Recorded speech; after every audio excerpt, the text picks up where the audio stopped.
Hello friend, welcome back to my video. आज के इस वीडियो में हम लोग रेलवे के समान विज्ञान के प्रश्नों करेंगे। ठीक है, इसमें हम लोग आज केमिस्ट्री सेक्शन करने वाले हैं, यानी कि रसायन विज्ञान करेंगे।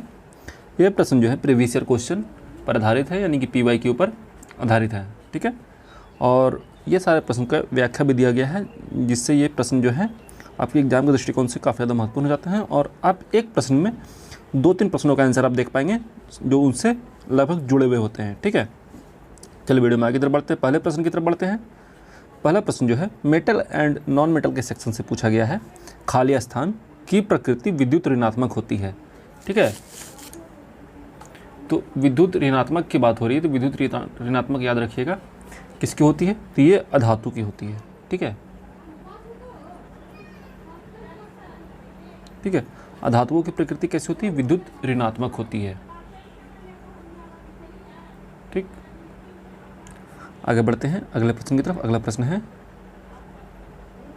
धातु का वह गुण कौन सा है जिसके कारण उसे तार के रूप में ढाला जा सकता है। देखिए, धातुओं के उस गुण को कहा जाता है तन्यता।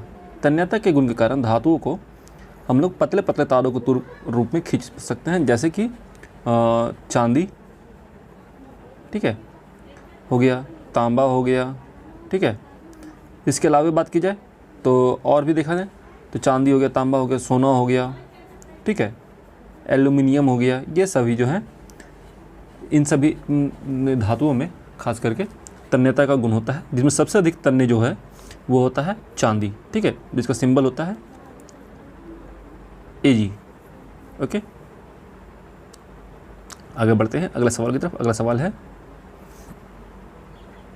धातुओं की पतली चादरों के रूप में परिवर्तित किए जाने की क्षमता को क्या कहा जाता है। देखिए, धातुओं का वह गुण जिसके चलते उसको पतले पतले चादरों में परिवर्तित कैसे करते हैं, आघात वर्धनीयता।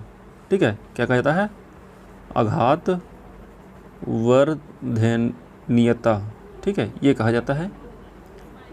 ठीक है, इसी गुण के कारण उनको पीट कर पतले पतले सीट के रूप में बनाया जाता है। जैसे कि आप लोग देखे होंगे चांदी का वर्क। ठीक है, चांदी का वर्क जो होता है मिठाई के ऊपर यूज किया जाता है, वो हो गया। एल्युमिनियम का जो बड़ा बड़ा प्लेट वगैरह आता है, जो बर्तन आता है, वो हो गया। ठीक है, उसके बाद बात की जाए तो हम लोग देखते हैं स्टील का।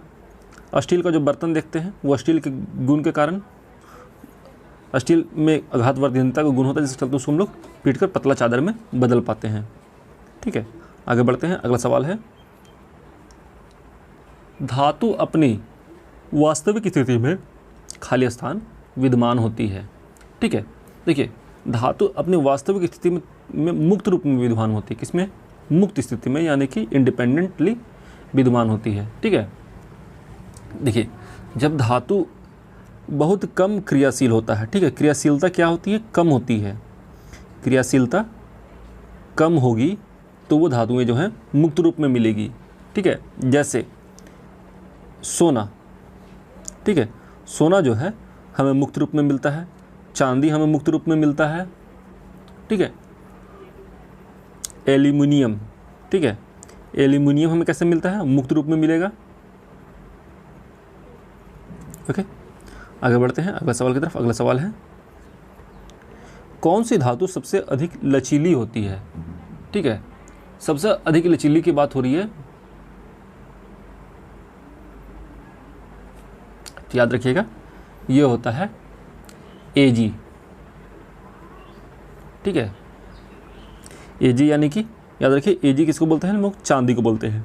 ठीक है, चांदी जो है सबसे अधिक लचीली धातु मानी जाती है, क्योंकि इससे सबसे लंबे हम लोग तार हम लोग खींच सकते हैं। ठीक है, 1 ग्राम चांदी से काफ़ी लंबा तार खींचा जा सकता है, इसलिए चांदी को सबसे ज़्यादा लचीली धातु का कैटेगरी में रखा जाता है। ठीक है, इसमें एक क्रम होता है, याद रखिएगा, सबसे ज़्यादा लचीली होती है Au यानी कि सोना, उसके बाद होता है चांदी, उसके बाद होता है एल्युमिनियम, उसके बाद होता है कॉपर, उसके बाद होता है टीन यानी कि Sn, उसके बाद होता है सीसा यानी कि Pb, उसके बाद होता है जिंक, और सबसे लास्ट में होता है Fe। ठीक है, इस धातु में।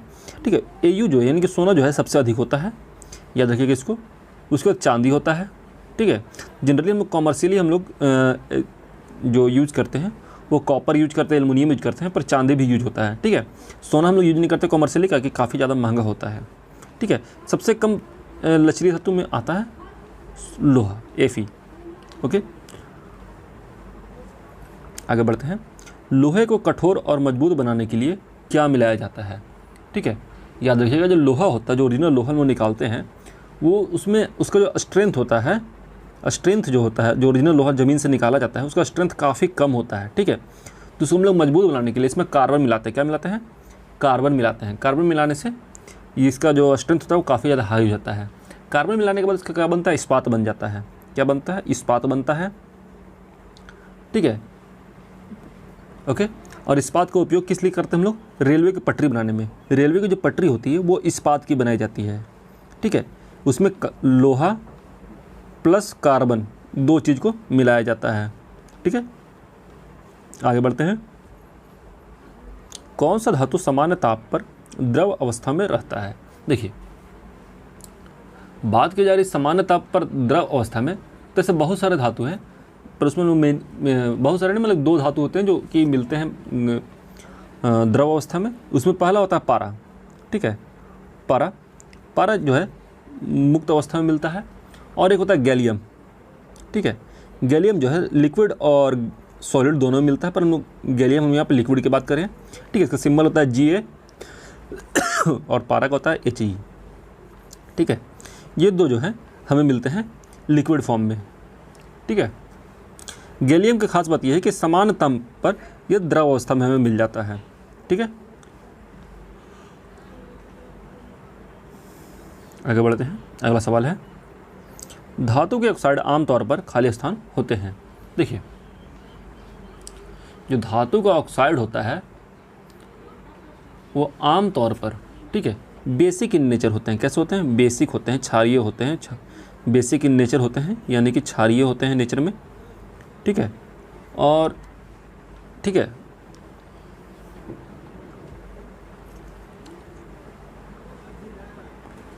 हाँ, याद रखिएगा ऑक्साइड कैसा होता है? क्षारीय होता है नेचर में। और याद रखिएगा जो फेरस होता है, जैसे कि एग्जांपल देख लीजिए, जो फेरस यानी कि लोहा होता है उसके ऊपर जंग लगता है। क्या लग जाता है? जंग लग जाता है, यानी कि उसको हम बोलते हैं फेरस ऑक्साइड का जो परत लग गया है। इसका नेचर कैसा होगा? तो इसका नेचर बेसिक होगा। ठीक है, आगे बढ़ते हैं। अगला सवाल है, कौन सी अधातु रूम के तापमान पर तरल अवस्था में मौजूद रहती है? देखिए, अधातु जो तरल अवस्था में मौजूद हो वो होता है ब्रोमीन। ठीक है, ब्रोमीन को याद रखिएगा। ब्रोमीन जो है हैलोजन कैटेगरी में आता है। किस में आता है? हैलोजन में आता है। हैलोजन कैटेगरी में आता है ब्रोमीन। इसका परमाणु क्रमांक कितना होता है? 35। ठीक है, इसकी खोज की बात की जाए तो खोज से कौन किया था? वैज्ञानिक, फ्रांस के वैज्ञानिक थे जिनका नाम था वेलार्ड ने किया था इसका खोज। और ये रूम टेम्परेचर पर तरल अवस्था में मौजूद होती है। ठीक है, आगे बढ़ते हैं। अगला सवाल, हाँ, सोलर पैनल में निम्न में से कौन सी धातु प्रयुक्त होती है? देखिए, सोलर पैनल जो होता है इसमें हम लोग सिलिकॉन क्या यूज करते हैं? सिलिकॉन यूज करते हैं। ठीक है, सिलिकॉन यूज करते हैं, जिसका सिंबल क्या होता है? SI। ठीक है, SI होता है। ये सोलर पैनल का काम क्या होता है? ये क्या करती है? सूर्य की ऊर्जा यानी कि सूर्य ऊर्जा को विद्युत ऊर्जा में कन्वर्ट करती है। किसमें कन्वर्ट करती है? विद्युत ऊर्जा, यानी कि इलेक्ट्रिसिटी में बदल देती है। ओके, आगे बढ़ते हैं। अगला सवाल है, अधातु के ऑक्साइड प्रकृति में, देखिए, अधातु का जो ऑक्साइड होता है वो प्रकृति में उभयधर्मी होता है। कैसा होता है? उभयधर्मी। ठीक है, उभयधर्मी यानी कि एसिड और बेसिक दोनों नेचर के हो सकते हैं। ठीक है,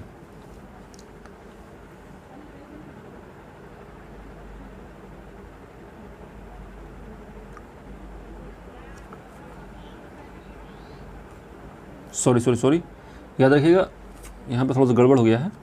अधातु के ऑक्साइड जो होते हैं खास तौर पे अम्लीय होते हैं। कैसे होते हैं? अम्लीय होते हैं। ठीक है, और याद रखिएगा अधातु के कैसे होते हैं? अम्लीय होते हैं। और धातु के याद रखिएगा, धातु के क्या होते हैं? क्षारीय होते हैं। ठीक है, याद रखिएगा धातु के क्षारीय होते हैं और अधातु के अम्लीय होते हैं। सॉरी, गलती से मिस्टेक हो गया थोड़ा सा। ठीक है, ये अम्लीय होते हैं। ठीक है, आगे बढ़ते हैं। अगला सवाल है, धातुएं विद्युत की अच्छी सुचालक होती है क्यों? देखिए, धातु जो होता है विद्युत का अच्छा सुचालक होता है, इसके पीछे का एक रीज़न है, ठीक है। उसमें फ्री इलेक्ट्रॉन, जो धातु होते हैं उनमें फ्री इलेक्ट्रॉन पाया जाता है। क्या पाया जाता है? फ्री इलेक्ट्रॉन, ठीक है। इलेक्ट्रॉन जो जिसमें ज़्यादा मूव करेगा उसमें इलेक्ट्रिसिटी ईजिली पास होगी, ठीक है। धातु में इलेक्ट्रॉन काफ़ी मात्रा में अवेलेबल होता है, जो कि फ्री इलेक्ट्रॉन होता है, जिसके चलते विद्युत की अच्छी सुचालक होती हैं धातुएं। आगे बढ़ते हैं अगले क्वेश्चन की तरफ। अगला क्वेश्चन है, हाँ, इस चैप्टर को याद रखिएगा, ये चैप्टर जो है चेंज हो गया है। यहाँ पर सेपरेशन चैप्टर से हम लोग क्वेश्चन कर रहे हैं इसमें। अब सेपरेशन यानी कि पृथक्करण से चैप्टर से हम लोग क्वेश्चन करेंगे, सेपरेशन ऑफ मिक्सचर, ठीक है। देखिए, कौन सी विधि पंकिल जल को अलग करेगी? देखिए, पंकिल जल क्या होता है, याद रखिएगा। पंकिल जल जो होता है ये होता है गंदा जल, कह सकते हैं इसको पंकिल जल यानी गंदा जल। इसको अलग करने के लिए जो हम लोग विधि का यूज करेंगे ये कहेंगे निस्यंदन, ठीक है, निस्यंदन, ठीक है। देखिए, पंकिल जल यानी कीचड़ वाला जो पानी है उसको अलग करने के लिए हम लोग निस्यंदन विधि का उपयोग करते हैं, ठीक है। देखिए, कीचड़ जल जो जल होता है उसको अलग करने के लिए हम लोग फिल्टर पेपर,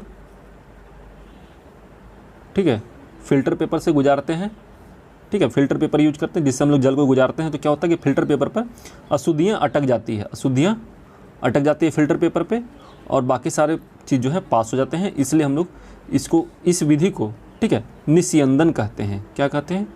निस्यंदन, ठीक है, निस्यंदन कहा जाता है इस विधि को। आगे बढ़ते हैं। अगला सवाल है, जल शोधन में कौन सी विधि का प्रयोग होता है? तो याद रखिएगा, जल शोधन में हम लोग खास करके जो प्रयोग करते हैं उसको कहते हैं विपरीत परासरण, विपरीत परासरण, ठीक है। यानी इसको ऐसे याद रखिए, इसको शॉर्टकट कहा जाता है रिवर्स ऑस्मोसिस कहा जाता है, ठीक है, RO, ठीक है। इसी को कहा जाता है RO, रिवर्स ऑस्मोसिस प्रोसेस। इसी से पानी को साफ किया जाता है, ठीक है। देखिए, विपरीत परासरण के द्वारा क्या किया जाता है? जल को शुद्ध किया जाता है। देखिए, इसमें क्या होता है कि जो गंदे जो अशुद्धियाँ होती है, ठीक है, उसको दाब के अंतर के द्वारा उसको अलग कर लिया जाता है, ठीक है। जो अशुद्धियाँ होती हैं उनको दाब के अंतर के द्वारा अलग किया जाता है, ओके। आगे बढ़ते हैं, विलवणीकरण क्या है? ठीक है, विलवणीकरण क्या है? तो याद रखिएगा, विलवणीकरण जो है ये एक टाइप का सफाई का प्रोसेस है, ठीक है। इसमें हम लोग करते क्या है? नमकीन पानी से, ठीक है, नमकीन पानी से खनिज पदार्थ को अलग करेंगे, ठीक है, नमकीन पानी से खनिज पदार्थ को, ठीक है। जो इसका खास करके उपयोग होता है पानी, समुद्र के पानी को साफ़ करने के लिए खनिज पदार्थ। हाँ, इसमें क्या किया जाता है? समुद्र के पानी को साफ़ किया जाता है और उसमें से खनिज पदार्थों को अलग कर लिया जाता है। जैसे कि सोडियम जो हो गया, सोडियम क्लोराइड हो गया, या फिर पोटेशियम क्लोराइड हो गया, ये सब को अलग कर लिया जाता है और पानी का दोबारा से रीयूज किया जाता है। इस प्रोसेस कहा जाता है विलवणीकरण। ये खास करके समुद्र का पानी यानी कि नमकीन पानी के साथ किया जाता है, ओके। आगे बढ़ते हैं। अगला सवाल है, पानी से हाइड्रोजन को अलग करने की प्रक्रिया को क्या कहते हैं? तो याद रखिएगा, पानी से हाइड्रोजन को अलग करने की प्रक्रिया कहा जाता है विद्युत अपघटन कहा जाता है, ठीक है, विद्युत अपघटन, ओके, विद्युत अपघटन कहा जाता है। इसको शॉर्टकट में कहा जाता है इलेक्ट्रोलाइसिस, सॉरी इंग्लिश में कहा जाता है इलेक्ट्रोलाइसिस, ठीक है, इलेक्ट्रोलाइसिस कहा जाता है। इसके द्वारा हम लोग H2O में से यानी कि पानी में से हाइड्रोजन को अलग करते हैं, ठीक है। याद रखिएगा, इसी इलेक्ट्रोलाइसिस प्रोसेस को उपयोग करके हम लोग एल्युमिनियम, लिथियम, सोडियम, पोटेशियम, ये सब भी अलग करते हैं, ओके। आगे बढ़ते हैं। अगला क्वेश्चन है, कौन सा कारक वाष्पीकरण की दर को कम करता है? देखिए, वाष्पीकरण का दर जो है किस पे डिपेंड करता है, ये पहले जान लीजिए।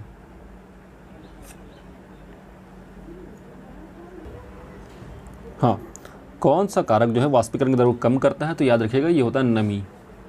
नमी जो है वाष्पीकरण की दर को कम कर देता है।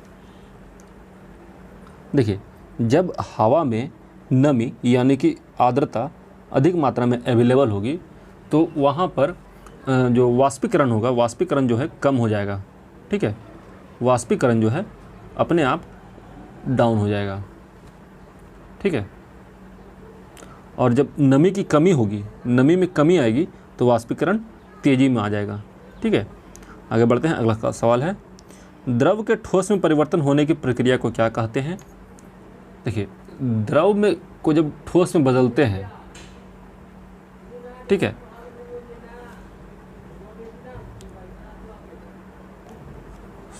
सॉरी माफ़ करिएगा, द्रव को ठोस में बदलने की प्रक्रिया को कहा जाता है हिमीकरण या फिर फ्रीजिंग कहा जाता है, हिमीकरण, ठीक है, हिमीकरण कहा जाता है यानी कि फ्रीजिंग कहा जाता है, ठीक है। ये क्या होता है, इसमें क्या होता है कि एक ख़ास टेम्परेचर पर जो द्रव होता है वो किस में बदल जाएगा, ठोस में बदल जाएगा, ठीक है। और जिस टेम्परेचर पर, जिस ताप पर बदलता है द्रव ठोस में, उसे कहते हैं हम लोग हिमांक बिंदु। क्या कहा जाता है, हिमांक बिंदु, ठीक है। इसे हम शॉर्टकट में कहा जाता है, ये इंग्लिश में कहा जाता है फ्रीजिंग पॉइंट, ठीक है, फ्रीजिंग पॉइंट कहा जाता है। ओके, आगे बढ़ते हैं, अगला सवाल है, CO2 के आणविक द्रव्यमान की गणना करें। देखिए, CO2 का आणविक द्रव्यमान की बात हो रही है,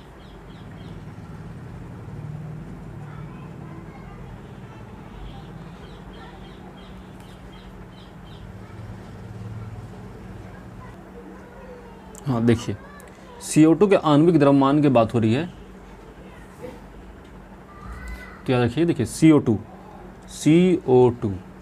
ठीक है, इसमें कार्बन की बात की जाए परमाणु द्रव्यमान के तो इसके है 12, और O2 का, O का बात की जाए तो 16 है। यहाँ पे CO2 की बात हो रही है तो C यानी कि 12 प्लस 2 गुना 16 यानी कि जोड़िएगा तो ये 32 हो जाएगा, और ये हो जाएगा 12 यानी कि टोटल कितना हो जाएगा 44। ओके, ये आणविक द्रव्यमान है CO2 का।